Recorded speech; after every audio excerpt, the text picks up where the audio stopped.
Buenas tardes, aquí estamos en otra edición más de OVNI Tribulación Fáctica. Mi nombre es Alberto Brunetti y nos voy a acompañar hasta las 14 horas en FM Estación 21. Me podés llamar mandando un audio de WhatsApp al 2324 55 65 55 y ahí podés dejar tu opinión o dejar tu testimonio si viste alguna vez algún fenómeno OVNI o algo que se le parezca. Si es en el partido de Mercedes mejor, y también partidos aledaños, porque sabemos que hubo muchos casos en la zona, en partido de Suipacha, en partido de Navarro, en partido de Luján. Bueno, la idea es rescatar toda esa casuística y podés acercarla ahí al 2324 55 65 55 dejando tu mensaje de audio. También podés seguir la transmisión desde www.estacion21.com.ar. Ahí tenés todas las opciones y te podés también encontrar ahí con el streaming y vernos la cara, además de escucharnos.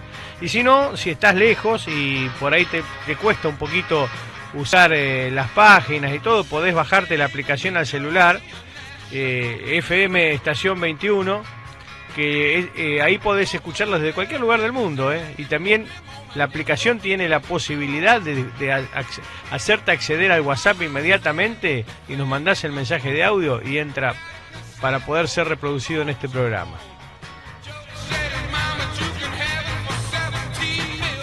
Bueno, como venía diciendo hace mucho tiempo, para investigar el tema OVNI siempre necesitamos contar con hechos, contar con catálogos, contar con un tamiz de la información.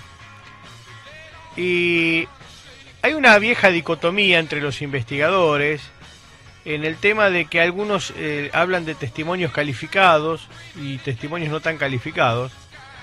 Hay quien dice muy suelto de cuerpo que no hay testimonios calificados, que no hay gente que podría tener una preponderancia sobre otros. Y bueno, eso no es verdad, porque hay gente que la calificación no se basa en un estatus social o en algo por el estilo, sino en la capacitación técnica que la persona tenga para decodificar la información. Por eso no es lo mismo un ama de casa, el testimonio de una ama de casa, el testimonio de un peón rural con el testimonio de un piloto de avión. Y no es que uno sea más importante que el otro o no, porque quizá el testimonio del empleado rural o del ama de casa sea incluso más importante que el del piloto. Lo que tiene el piloto de avión es que tiene una capacitación para filtrar ciertas situaciones, producto de su formación, que le permite, en principio, cuando ve algo que no puede identificar, tiene elementos para ir decantando las posibles confusiones con distintas cosas, porque por eso es algo que él requiere en su formación para volar. Por ejemplo, aprender a reconocer planetas, satélites, estrellas, que también le sirven para la navegación, para orientarse en la navegación en caso de que el instrumental no funcione correctamente. Otra calificación importante que tienen los pilotos es que cosa que el testigo común no tiene a mano, o generalmente no los tiene. Entonces todo esto hace que el piloto de avión tenga esa calificación importante, que sean, digamos, los privilegiados para los testimonios de mayor puntuación en cuanto a lo que es la investigación OVNI. Y los casos de pilotos son muy grandes, mucha cantidad de casos de pilotos. En un estudio que debe ser el más completo que conozco hasta la fecha, que es el que hizo Carlos Ferguson en Argentina, ya hasta el día de hoy lleva recopilados 1.700 casos de pilotos, que es una buena suma importante, y eso es lo que nosotros conocemos. Seguramente hay muchos más que no han sido dados a conocer ni a la opinión pública, o no han pasado del círculo cerrado de donde se mueven los pilotos. Esto es una cantidad muy muy importante de casos, y estos casos de pilotos nos están mostrando algunas particularidades. Para todos aquellos que dicen que no hay formas discoidales ya en el tema OVNI, más del 50% de los pilotos reportan cuando ven una estructura además de las luces, reportan formas discoidales en su gran mayoría, seguido por formas esféricas y en tercer lugar formas alargadas y muy lejos formas triangulares o formas que pueden asimilarse a aeronaves convencionales. Cuando son aeronaves convencionales generalmente no les cuesta demasiado distinguirlas, aunque pueden confundirse a veces, por supuesto, pero con los métodos de identificación que ellos tienen, están habituados a ver aeronaves, incluso hay una cosa que se soslaya a veces cuando hablan del tema de los pilotos, cuando le quieren restar importancia a los casos de pilotos, es cuando estos reportan la maniobrabilidad que tienen esas cosas que ven en el cielo. Maniobrabilidad que ellos mismos reconocen que no pueden ser efectuadas por aeronaves convencionales. Este tipo de cosas son las que hacen que los pilotos nos estén diciendo contando una realidad bastante más objetiva que el testigo común, y por eso a veces decimos que el piloto es un testigo calificado. Y contra muchos agoreros, ¿no? que están en contra. Incluso el titular de la comisión del Centro Oficial de Identificación de la Fuerza Aérea ha incluso ridiculizado a los testigos con tal de negar el fenómeno. Ha llegado a ridiculizar a los propios colegas y a él mismo, porque él mismo ha sido piloto de avión. O sea, si un piloto no es capaz de distinguir Venus, si un piloto no es capaz de distinguir un satélite, un planeta, y bueno, en manos de quién estamos cuando estamos volando, ¿no? Nadie, el que piensa eso no volaría jamás un avión, no se subiría jamás un avión, porque la persona que no puede identificar eso mal puede conducir un vehículo en condiciones en las cuales se tiene que hacer, que a veces tienen que enfrentar condiciones meteorológicas adversas, a veces tienen que afrontar contratiempos. Por eso otra característica que también los pilotos tienen es esa formación para reaccionar fríamente ante situaciones de estrés extremo. En general, esto se soslaya también cuando se habla se quiere minimizar los testimonios de los pilotos. Tienen un entrenamiento para poder hacer frente a esas cuestiones. Recordemos como ejemplo el caso de Jorge Polanco, muy conocido por todos, que lo habrán escuchado en muchos medios durante muchísimos años. Cuando se estaba aproximando a Bariloche, se enfrenta a un objeto desconocido cuando está aterrizando con un montón de pasajeros a bordo. En un avión de pasajeros, porque Jorge Polanco no es solamente un mediático que hace un programa de aviación, ni tampoco fue un mediático que hizo programas deportivos en alguna oportunidad. Es un piloto de avión, como lo es Antonio Laje, que ustedes también conocen, otro piloto de avión también, que dice haber visto luces también en el cielo. Polanco, en el momento que está aterrizando, le aparece un objeto anómalo que lo obliga a hacer una maniobra de escape, justamente para salvaguardar la seguridad de los pasajeros y del vuelo. O sea, su prioridad, y lo dijo más de una vez cuando cuenta su testimonio, no era observar lo que estaba ahí adelante. Su prioridad era la seguridad de vuelo. Ante la cosa tan anómala que ve ante sí, él prioriza la seguridad de vuelo, y eso está rescatado incluso por el informe Cometa francés del Estado francés, cuando habla de los casos de piloto y de los riesgos que se corren a veces los pilotos cuando se encuentran con estas cosas en el aire. Rescata el proceder del piloto Jorge Polanco, el impecable proceder del piloto argentino, cuando prioriza la seguridad de vuelo por encima de la presencia anómala. Así que se dan cuenta hasta qué punto un testigo de casos aéreos es importante el testimonio del piloto. El piloto tiene esa capacitación, tiene toda esa posibilidad de estar en vuelo, captar con instrumental, tener la frialdad suficiente para observar y describir exactamente lo que ve, estar en contacto con las torres de control para tener un ida y vuelta, para buscar más datos de identificación de lo que está viendo. O sea, no es un testigo igual al testigo común. Por eso hablamos de calificación de los pilotos. Y cuando un piloto dice que ve algo extraño que no puede identificar, también arriesga su profesión, arriesga su estatus, porque en muchas oportunidades una persona que ve algo anómalo es sometido a ciertos test psicofísicos y hasta que después puede volver a volar otra vez. A veces es más contraproducente contar la experiencia que narrarla. Y si un piloto se ve impelido a contar su experiencia es porque realmente está viendo algo que no puede explicar. Eso es lo que hay que hacer entender a la gente, que no es tan liviano como parece.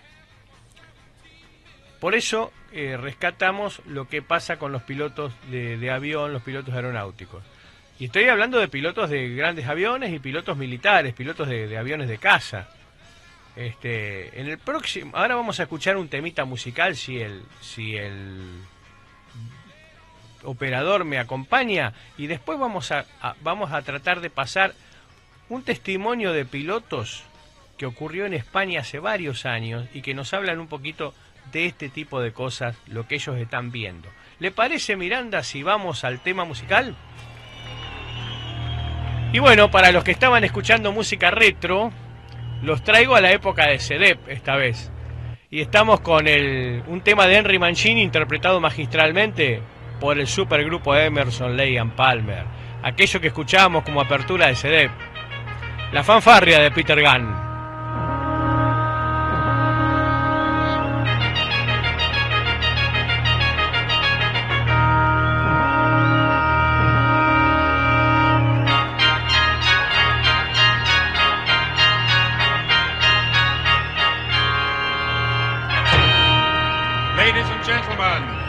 Emerson, Lake, and Palmer.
Bueno, en vivo a Emerson, Lake and Palmer interpretando el tema de Henry Mancini, La fanfarria de Peter Gunn, que fue en algún momento apertura de aquellos bailes de CEDEP.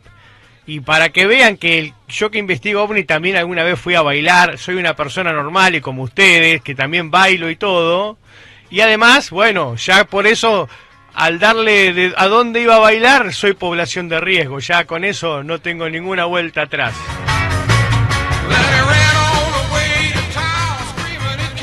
Podés dejarme tu mensaje de audio al 2324 55 65 55. Esto es FM Estación 21 107.1 de Mercedes.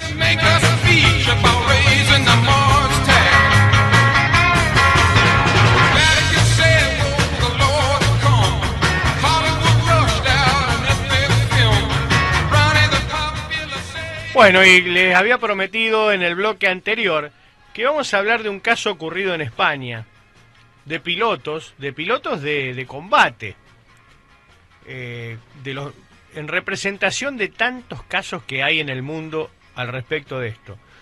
Y quiero rescatar este caso porque el material que van a escuchar fue emitido por la televisión española en la década del 70, en un programa que hacía el fallecido investigador y divulgador del tema OVNI, Fernando Jiménez del Oso. Un gran compilador, un gran, digamos, enciclopedista para mostrar los aspectos que el tema OVNI nos va mostrando. Era un buen ordenador de información, Jiménez del Oso, de los que hoy faltan lamentablemente en el mundo.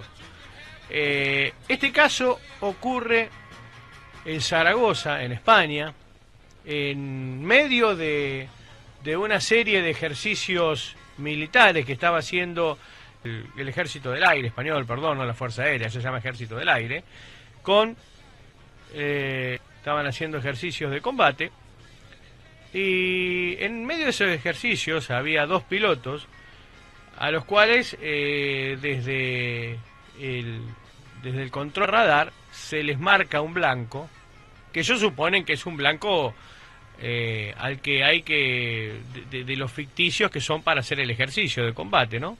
Se dirigen hacia ahí y, oh sorpresa, cuando llegan y se encuentran con un objeto anómalo que realmente el radar lo estaba detectando, y ellos observan algo totalmente anómalo, un objeto ovoidal, vertical, y que por más que quieran enfilar ellos dicen el morro, digamos la punta de su avión hacia ese objeto, el objeto siempre los está esquivando y de alguna forma después se pone detrás de ellos y no tienen manera, por más que hacen un montón de maniobras, de poder hacer que enfocarlo con su avión, ¿no? El objeto es como que se anticipa de alguna manera a esas maniobras y además hace un montón de maniobras de todo tipo imposible para cualquier aeronave convencional, incluso de velocidad. Y me gustaría que ustedes escuchen el testimonio. No sé si ya lo podemos reproducir. Bueno, vamos con el testimonio de los pilotos. No, en absoluto. El medio en que nos desenvolvemos, cualquier cuerpo en movimiento y máxima esas velocidades, pues está sujeto a unas leyes físicas que nosotros no conocemos.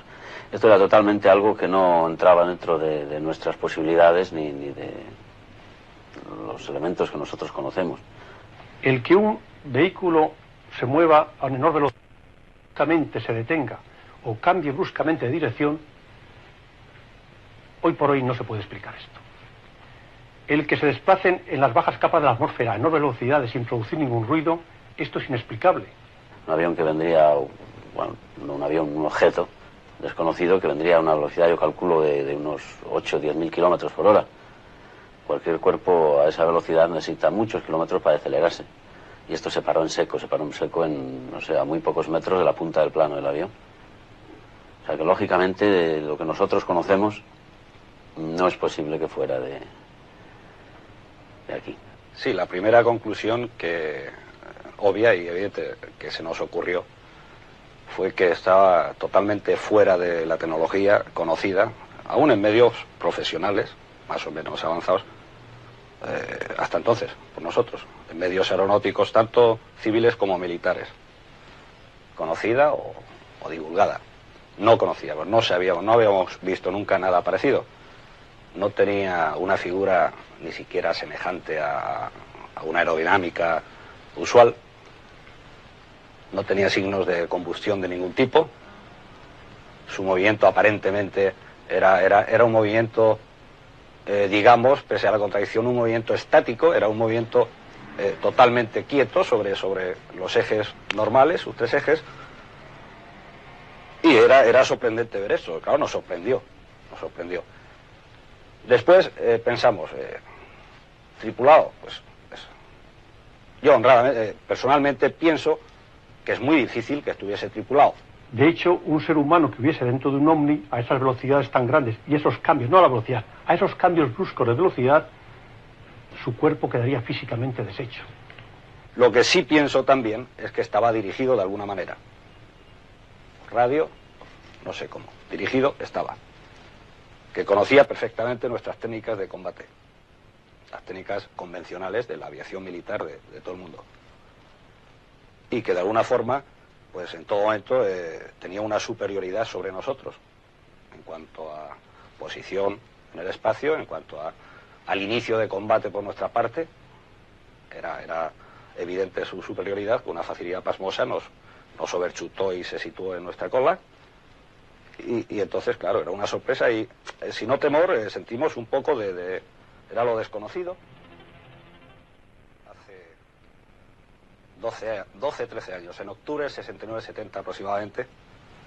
Entonces estaba destinado en una unidad de la Defensa Aérea Española, una unidad de caza. Volábamos los aviones Sabre, F-86, y era durante el desarrollo de un ejercicio periódico mensual, un ejercicio Red Eye, conjunto con las Fuerzas Aéreas Americanas. Y salimos a volar de alarma, un scramble simulado, dirigido por el radar de tierra. Nos dirigió a una traza desconocida, supuesto enemigo del ejercicio, cuya traza teníamos que interceptar. Íbamos 2 aviones en formación cerrada y nos dirigimos al punto donde nos mandó el radar. El radar tenía un eco que se le desplazaba a una velocidad y en unas circunstancias no conocidas, o al menos no común. Nosotros no tuvimos contacto inicial visual con el objeto, y después de varias interceptaciones frustradas, pues procedíamos a la base sin haber logrado encontrar el avión o el objeto en cuestión.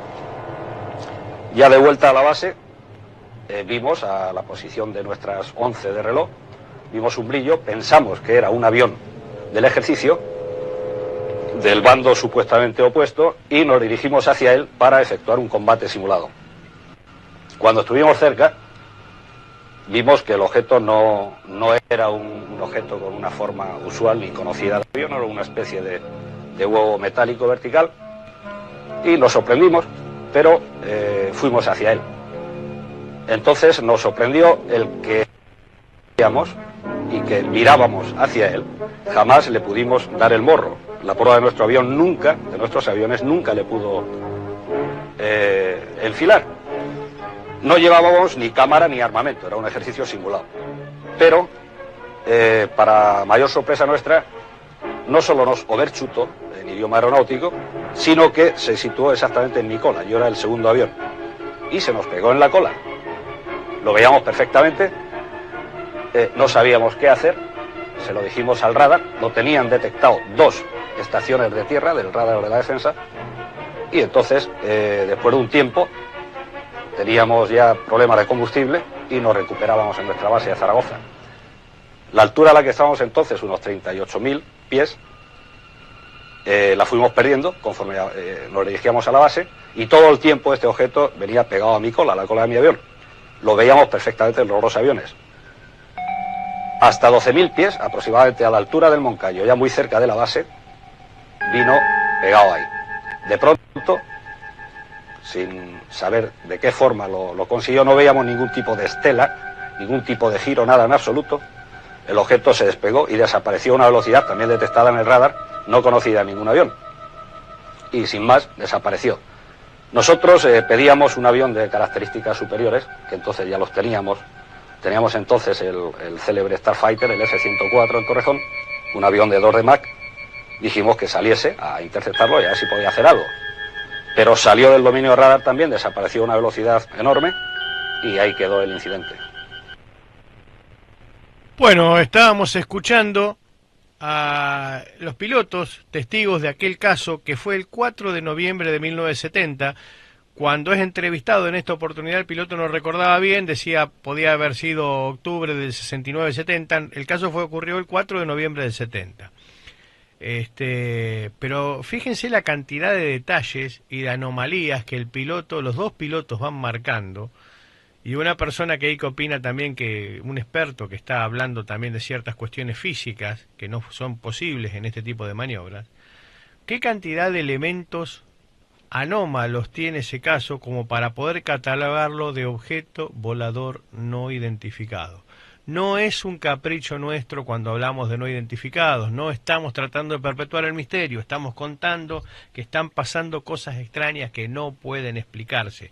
Y ahí tienen el testimonio de estos pilotos españoles, que son similares a los testimonios de muchos pilotos a lo largo del mundo. Tenemos casos también en Argentina parecidos a este, tenemos casos en Uruguay parecidos a este, y bueno, y en distintas latitudes. Pero de Argentina y Uruguay, por ejemplo, lo sabemos un poco más de cerca, un poco en Argentina por nuestra investigación y en Uruguay por investigaciones que nos han llegado de la Comisión Receptora de Informes de Objetos Voladores No Identificados de Uruguay, la Comisión Oficial Uruguaya, que en algún momento quizá vayamos a ver si podemos hablar con alguien de esa entidad para que la gente de Mercedes los pueda conocer también.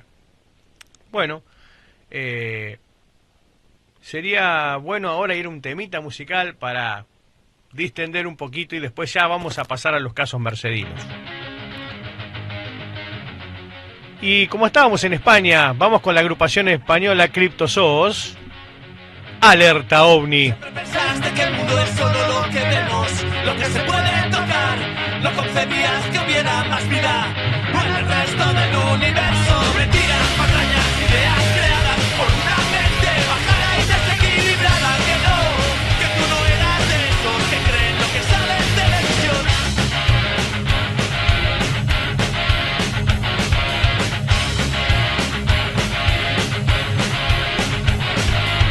Y era una noche muy fría de invierno, la carretera cubierta de hielo y el viejo puente en contraste cortado. No había manera de cruzar al otro lado y pensaba que no.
Bueno, y estábamos escuchando al grupo español Criptozoos, Alerta OVNI.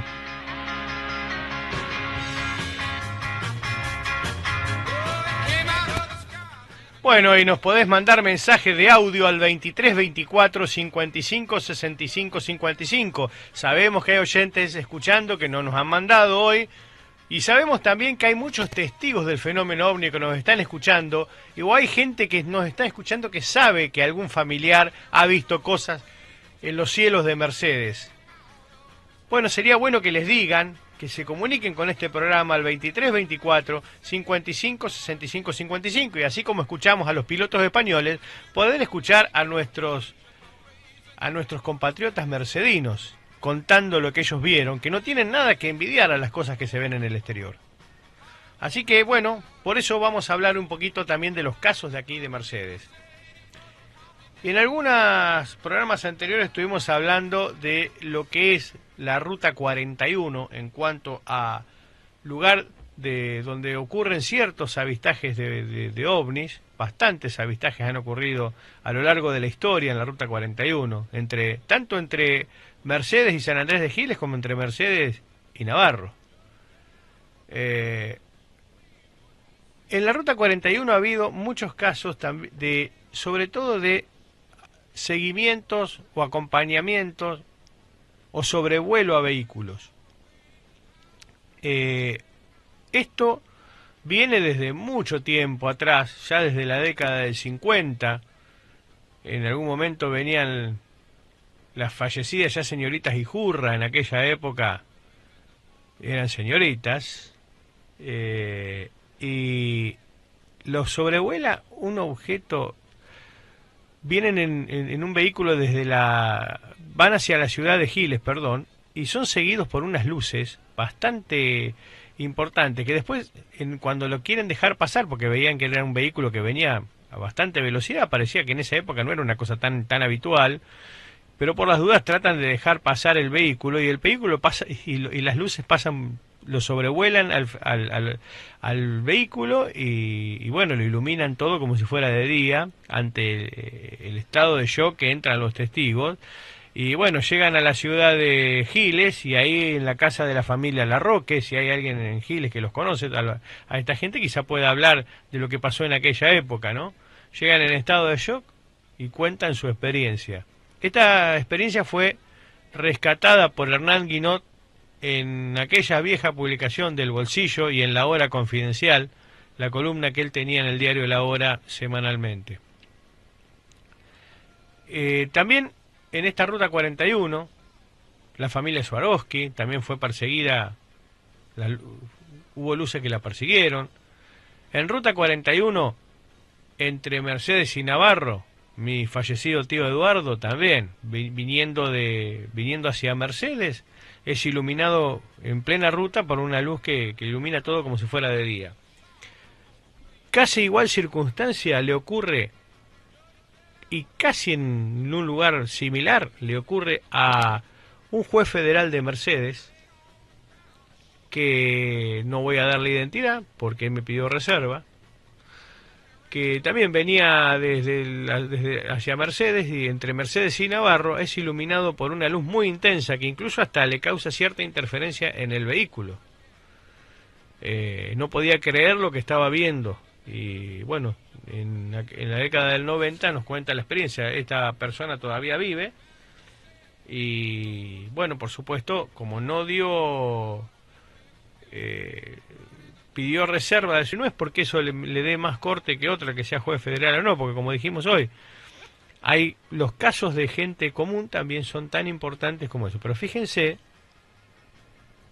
el paralelismo entre estos casos, y todo acontece en esta Ruta 41, donde también hay otro tipo de avistajes, pero estos seguimientos a vehículos han sido bastante frecuentes en la zona. Después también en el Camino del Plateado,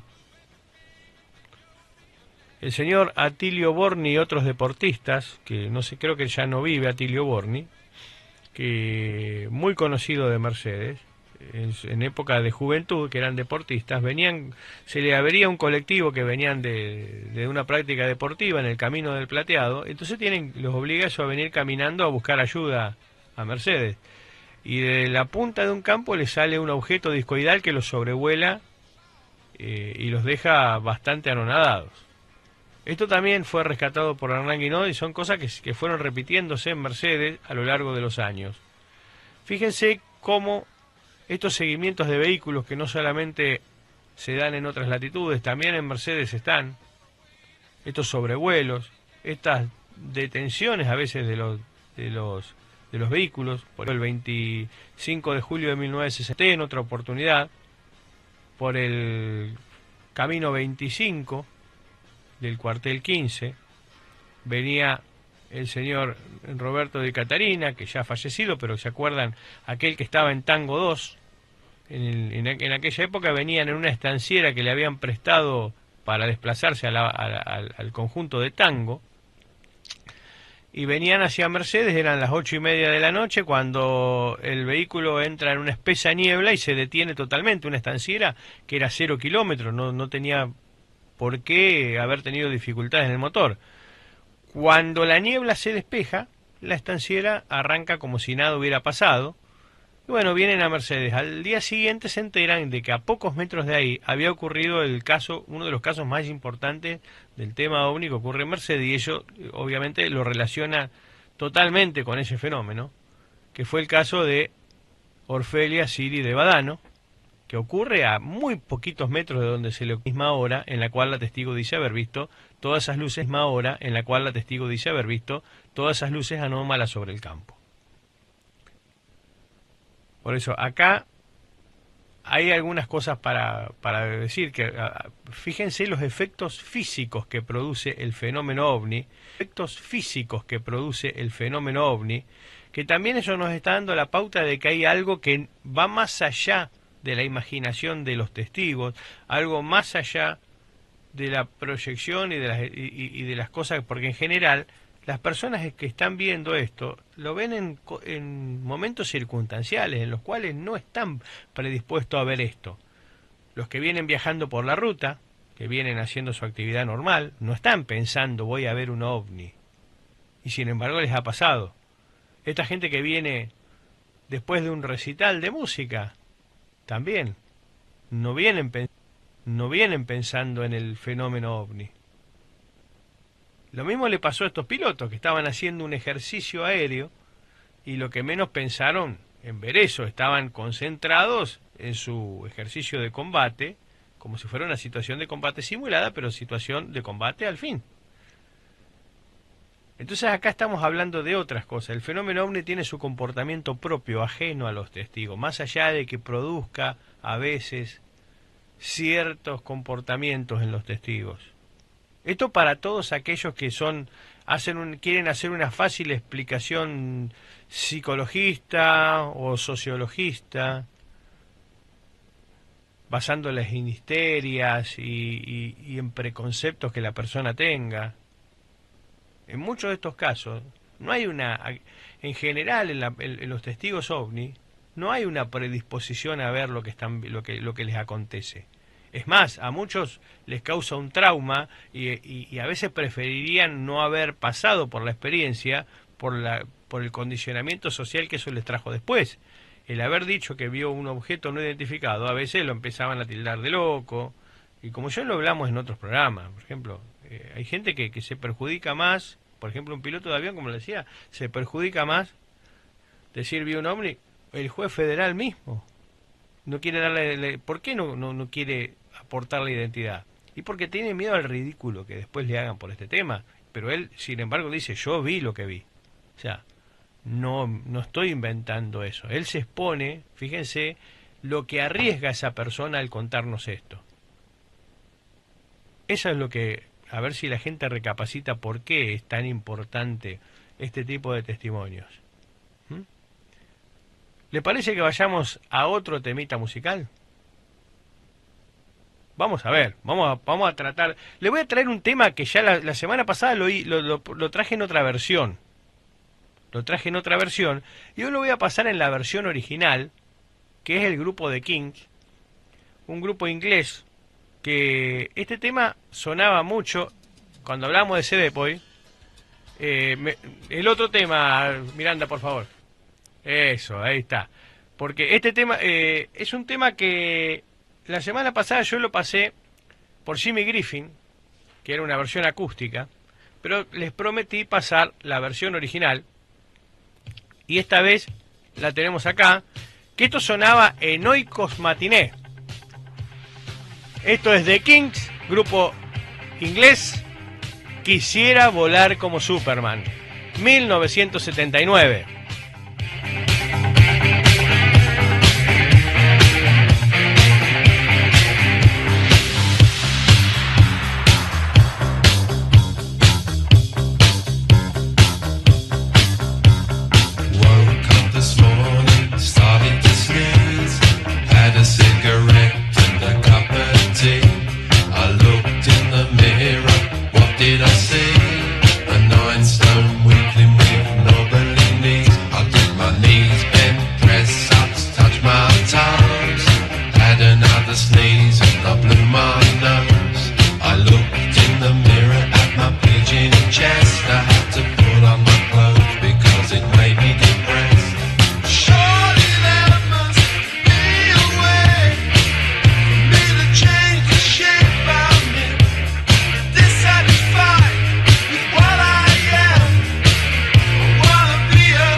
Bueno, y estábamos escuchando al grupo de Kings y el tema, como se llamó acá, Quisiera volar como Superman, del año 1979, tema que se pasaba en aquellas viejas matinés de Oikos. De paso, le voy a dar un saludo a Quique Fauri, que fue realmente el gran disjockey que tuvo aquella confitería bailable, hoy propietario de vinilo, y también a su hijo Esteban Fauri, un gran seguidor de este programa. Así que les digo que si me quieren mandar algún mensaje de audio lo pueden hacer al 2324 55 65 55, contándome qué les parece el programa, contando si vieron alguna vez algo, si saben de alguien que haya visto algo. 23 24 55 65 55, y aquí estaré para escucharlos y compartir las experiencias.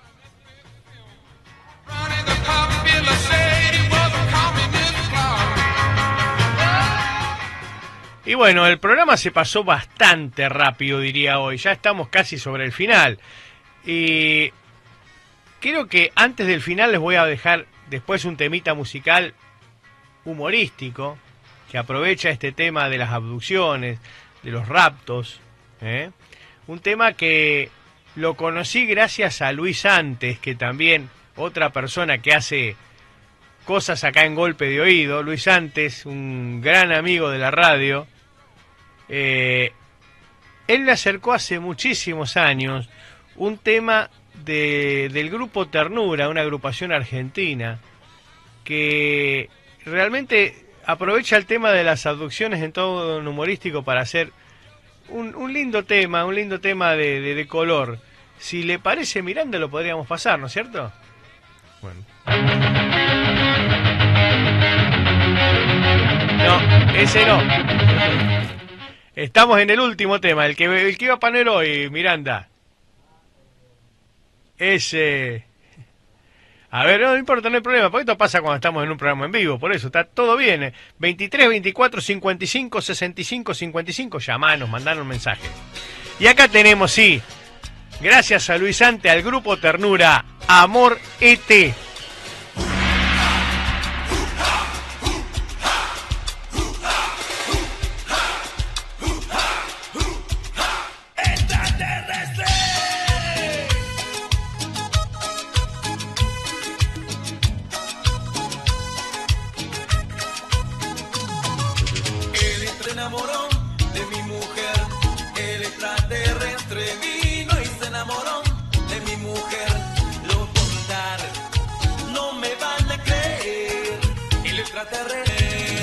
Yo estaba en la ducha pegándome un baño, mi germo en la cama tomándose un trago. De pronto una luz bajó por mi ventana, queriéndose llevar a la que más amaba. Se la llevó, ese marciano se la llevó, se la llevó, ese marciano se la llevó. Y a ver todo el mundo levantando las manos. De aquí para allá.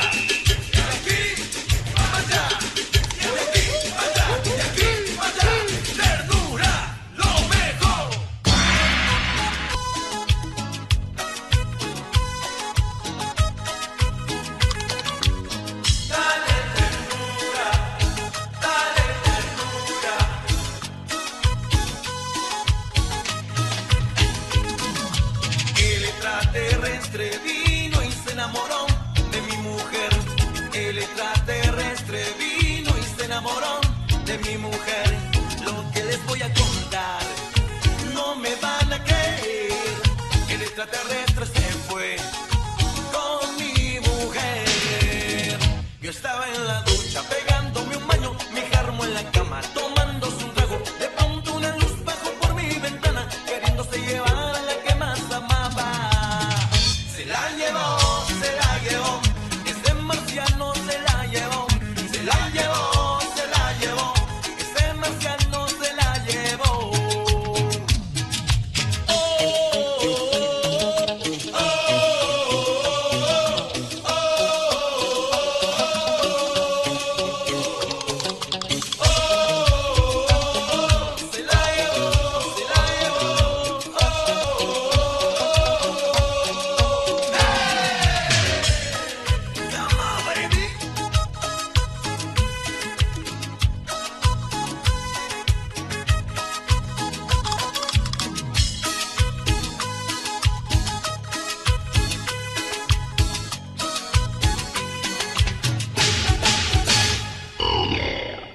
Bueno, y escuchábamos así al grupo Ternura, Amorete. Gracias, Luis Antes, por aportar estas cosas, Porque esto vino, el aporte fue hace muchos años, pero siempre lo tengo presente cada vez que hablamos del tema OVNI, y a veces lo hemos usado en algunas humoradas que hemos hecho entre investigadores también a esto. Nos podés llamar al 23 24 55 65 55 durante este programa. Bueno, ya se está terminando, pero nos podés dejar también el mensaje. Agradezco también a Inesita, que siempre nos llama, que nos manda mensajes, nos da palabras de aliento.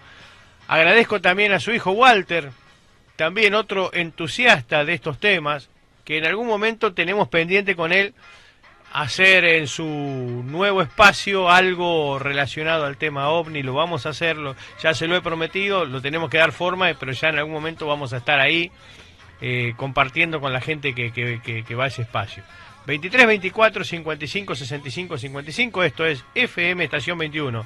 Y bueno, este ha sido el otro programa más de OVNI Tribulación Fáctica. Mi nombre es Alberto Brunetti. Nos vemos el próximo jueves a las 13 horas por FM Estación 21. Gracias.